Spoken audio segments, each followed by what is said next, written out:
En números peor, lo cual es muy probable que signifique una realidad también más complicada.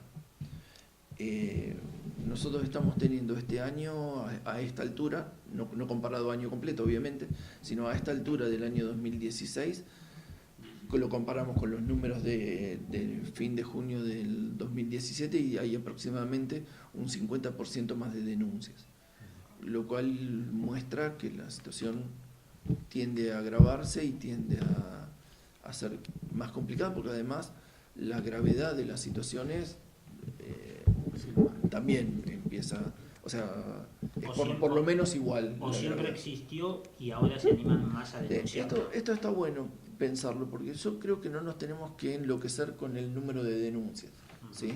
Porque hay dos procesos paralelos, digamos.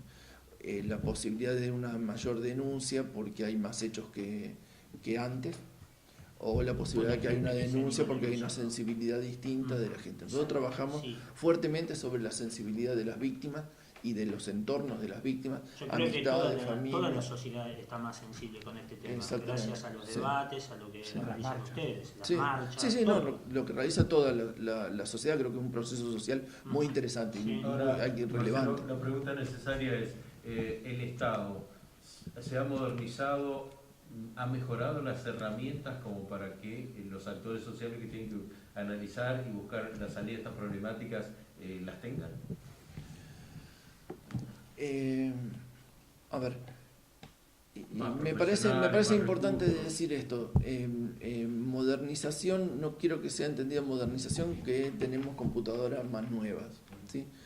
Creo que se ha modernizado, digamos, o superado enormemente en lo que es la articulación del trabajo entre sus distintas partes. Digamos, todos somos agentes estatales, del Poder Ejecutivo, Poder Judicial, el Poder Legislativo, distintos estadios del Estado, digamos, municipal, provincial, etc. Creo que el trabajo en la articulación sigue creciendo, seguimos poniendo mucho énfasis en esto, que yo creo que en el amplio sentido de la palabra tecnológica es fundamental, ¿sí?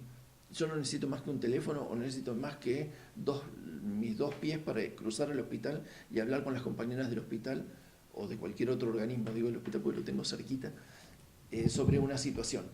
Esto es tecnología y esto es modernización. Si yo, por más que tenga una supercomputadora, no me comunico con el resto de los organismos del Estado para ver cómo abordamos desde el principio, cómo abordamos estas situaciones, estoy en la prehistoria. Bueno, ahora esta posibilidad de dar recursos respuesta. Siempre faltan, las posibilidades de respuesta, la verdad que la sensación nuestra es tenemos que atajar una catarata y tenemos una cucharita.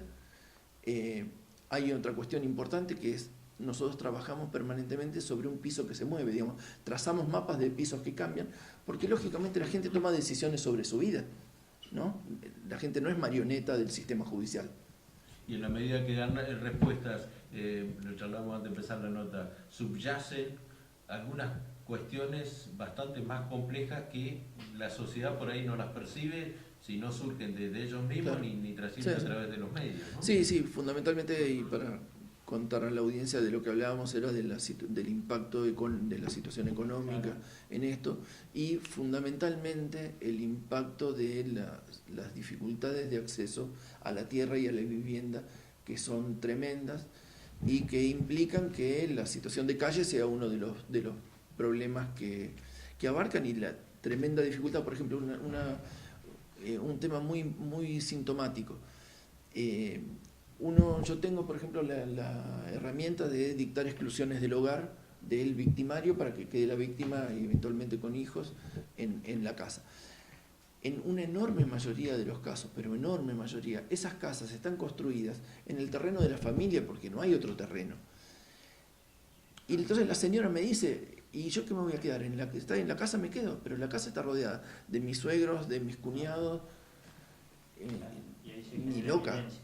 Entonces, digo, todas nuestras herramientas y todo lo que pensábamos que servía para esto, se nos cae en un segundo, y no por una cuestión de recursos del momento, tiene que ver con los recursos obviamente, pero por una cuestión de configuración de la tenencia de la tierra en nuestra localidad, y debe pasar esto en todos lados.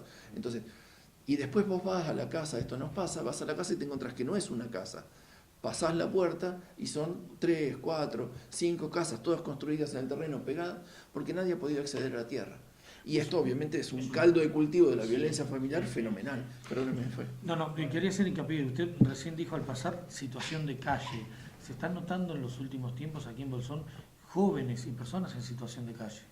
Sí, yo lo vengo viendo y esto también impacta no solamente sobre la violencia familiar, impacta también sobre las situaciones contravencionales y obviamente sobre el sistema penal que no pasa directamente por el juzgado de paz.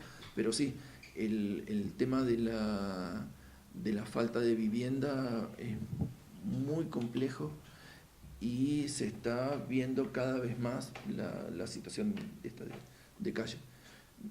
No diría que es un fenómeno extendido ni que tenga un número así.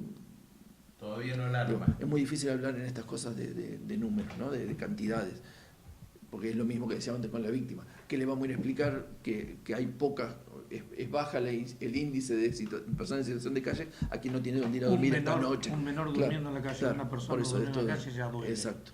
Pero sí, es un proceso que está creciendo y... Bueno, lo importante es empezar a debatir, esto va a pasar en los próximos días allí en el Instituto Superior de Formación Docente. Sí, el 6 de julio, allí en el instituto. Muy bien, gracias. Gracias. Bueno, no, muchas gracias a ustedes, al contrario. La palabra de la